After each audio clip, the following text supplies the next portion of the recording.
Hello traders, this is small cap day trading day number 28. I've written a plan specifically to trade small cap stocks that are notoriously volatile and also unreliable as far as the patterns are concerned, but they're extremely popular for newer traders and they are often the cause of blowing up accounts for newer traders. So I've always wanted to have a plan in place that is relatively easy to trade and also very safe, meaning that you can take at least 100 trades or more without blowing up your account and hopefully be profitable. And that's what's happening so far. We're now 39 trades into this plan and it is quite profitable. I'm going to be going over the ongoing results on Sunday, and you can see exactly how profitable it is so far. But the goal is just to get to 100 trades and either be profitable or be very close to profitable, where we could figure out exactly what we need to change to make this a profitable plan. So first of all, you may notice a slight bump in my account value. If you're wondering why that is, that's because of the SPXL swing trade that I'm in. You can see all the numbers right here. So that's an ongoing trade. I'll go over that as well on Saturday. But as far as the small cap trades, let's take a look at the screener and I can show you how I find these trades every day. So let me go to my screener and click on the three little dots for the small cap screener, click modify, otherwise the filters will not be applied. That's a very important step. And then I organize the list by volume. I'm only interested in the highest volume stocks. I just noticed this EVAX, this was not there. Not to say that there's a good trade here, just because this percent change is so high, that doesn't really mean anything. But the reason why it wasn't here earlier, you can see it's a little bit later in the day. It's past the open, obviously. My market cap filter starts at 300 million. So you could see that earlier in the day that this would have been below 300 million. So that was not on the screener. Just pointing that out just in case there was a pattern that meets my normal setup that you might be wondering, oh, why didn't you take it? But I'm not even going to look at that chart right now. But if we go down, BITF, that was the one that I traded. So my criteria is that the volume must be above 500,000 shares right at the open. So as soon as it hits that 500,000 shares or more, then I can start checking it out on the charts. I must see a percent change of 5% or greater. There were some that were way above that, but they did not look good on the daily chart. So let's take a look at the video now, and you can see, oops, let's back it up a little bit. So let's see. So this is the beginning of the day, the market open.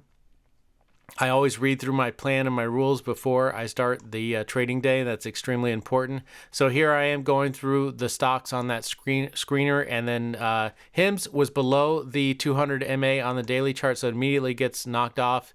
This was the wrong ticker symbol. That's supposed to be BBBY, which I'll fix in just a moment. And that one is also trading below the 200 moving average, so I don't even look at it. AUR was gapping up today, but it did not have a 200 moving average on the daily chart, so I don't consider it.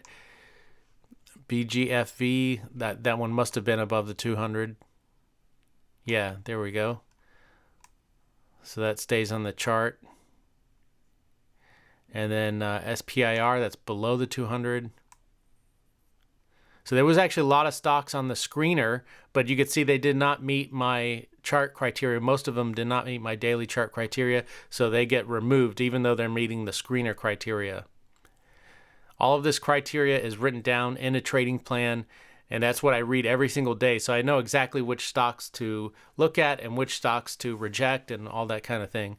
So EXK, let's see, what was going on with this one? So on the daily chart, this one was kind of interesting. It was trading right around the 200 MA, but it was below it. So I have to mark out the level of the 200 MA and make sure it gets above it before I take any trades. So you'll see me put a purple line on the chart. That's different than the normal color lines that I use. That is going to signify the 200 MA. And if the price doesn't get above that, then no matter what else the forms on the chart, I can't take a trade.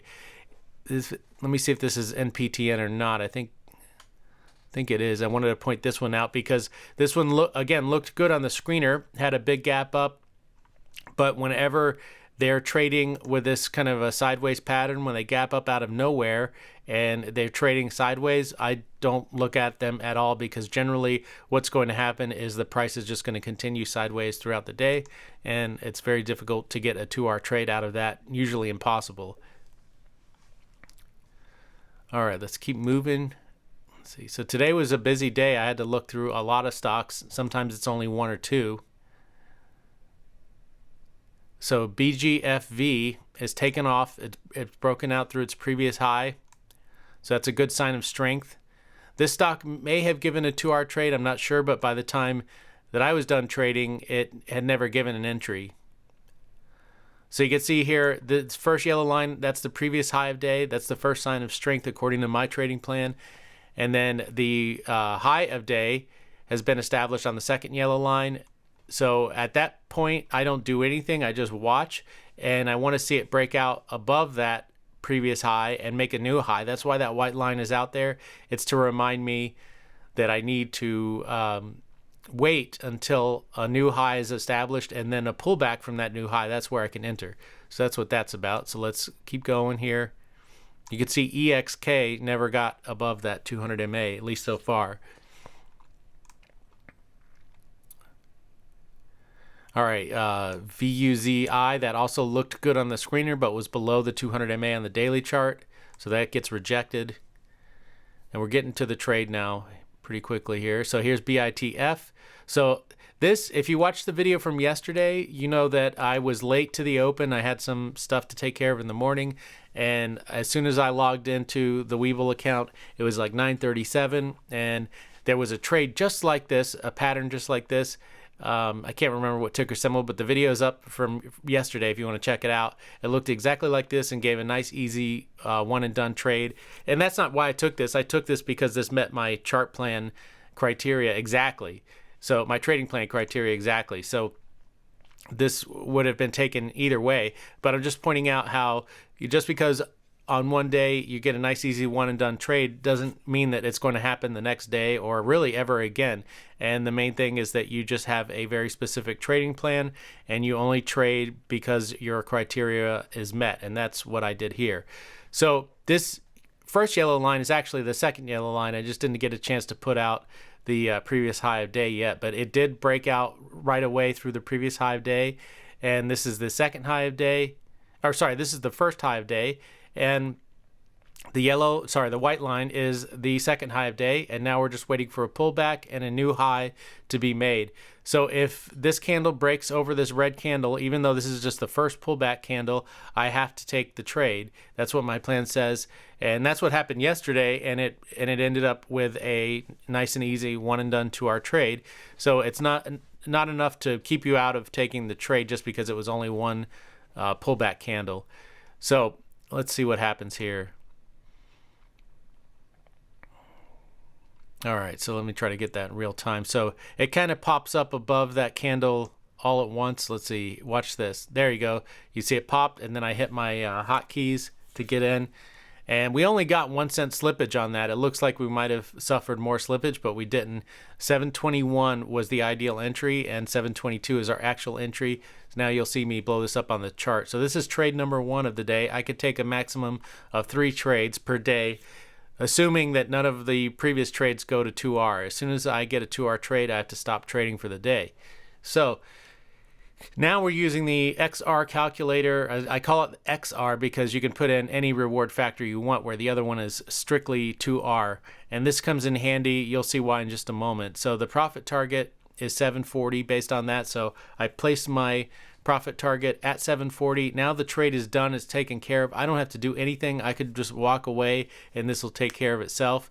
But one thing that I do have to do according to my plan is check to see where the profit target would have been had I gotten my ideal entry, which is 721, and that puts the profit target at 737. So if the price hits that level and does not hit my current profit target but comes back down and stops me out, then I must stop trading for the day. So that's why that's an important thing to point out on the chart, because that means that a 2R trade happened, and I just missed it. I missed it because I got slippage on the entry or whatever. So anyway, that's not the case here. That's not what happened today, but that explains what that line is. So let's keep moving here. Let's see what happens. So once I'm in the trade, the only thing I do is put out that previous high of day line just so you could see where that is. And other than that, there's nothing for me to do. I don't judge the trade once I'm in it. I just let the trade play out. And there's only two possible outcomes. Either I get stopped out at -1R or my profit target gets hit at 2R. So let's see what happened today. And remember, yesterday I said this exact same setup occurred. The pattern looked almost identical, and it was a one and done 2R trade. Again, that's not the reason why I took this entry. It's because it meets the plan criteria perfectly, and it was the only trade that was presenting itself at the time. So I'm kind of a first come, first serve guy. If something meets my plan, I take it, right away. So now that I got stopped out, I'm marking out where the weak point of the trade is. So since this ends up not being point C, that was the original idea, that this is point A, point B, point C, and then D would be somewhere up here had it gone to 2R, but that wasn't the case. So that just means that this was not the correct point C. And there's no way of knowing that until after the price action plays out. So right now, this is marking point A, and then this becomes point B, and then wherever this pullback stops becomes point C. And we'll see that play out in just a moment. So that's the ABCD pattern that I like to trade. I have a video on that if you don't understand what that means. And it's just a way of finding support and resistance intraday. That's all that is. All right, so now I'm hovering over this candle, and there's the entry. Let me go back a little bit.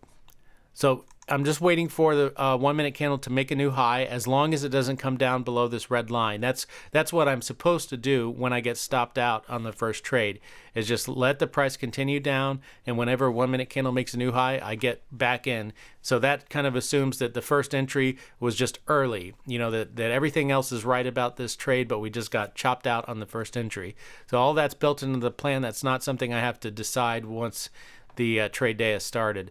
So here you could see, I believe 715 was the high of this candle. So as soon as I see 716 or more, I'm supposed to hit my hotkeys and get in. So let's see how long that took me to do that. So watch over here on the price bubble. I'm looking for 716. There it is, pretty much immediately. And I got 717 because the price continued to move higher. That's usually not an issue. If these things are strong, they'll often go to 3 or 4R, and I believe that's what happened today. We'll look at that in just a moment. So right now I have my entry 717, my stop loss 709. We're doing a 2-to-1 reward to risk ratio right now. We're tracking other reward to risk ratios, but this is what we're trading. So 733 is the profit target, and let's see what happens. And again, I check my profit target of my ideal entry, because if that gets hit and I get stopped out, then I must stop trading for the day. So let's see. Here we go. Let me just show you that in real time, because this was crazy. Watch this candle. And this is why trying to take your profit manually is very risky. Watch that one more time. And this is why I love to have these profit targets out. That would have been very hard to exit out of, even with your hotkeys, even if you are very good with them. Here's what would have likely happened. So my profit target 733, as soon as I saw 733 and I hit my sell hotkey, I probably would have gotten filled around 723 or something like that, 10 cents lower, because watch the way this thing bounces right back down after it hits that profit target.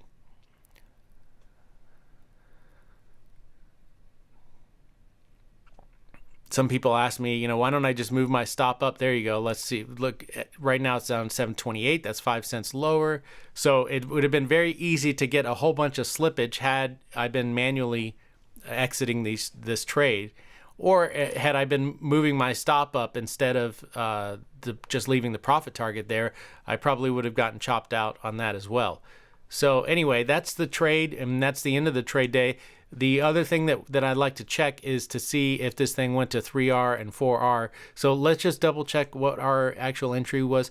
717 and our stop was 709, and we'll check the chart now and see if this thing did go to 3 and 4R. So let me pull up my chart.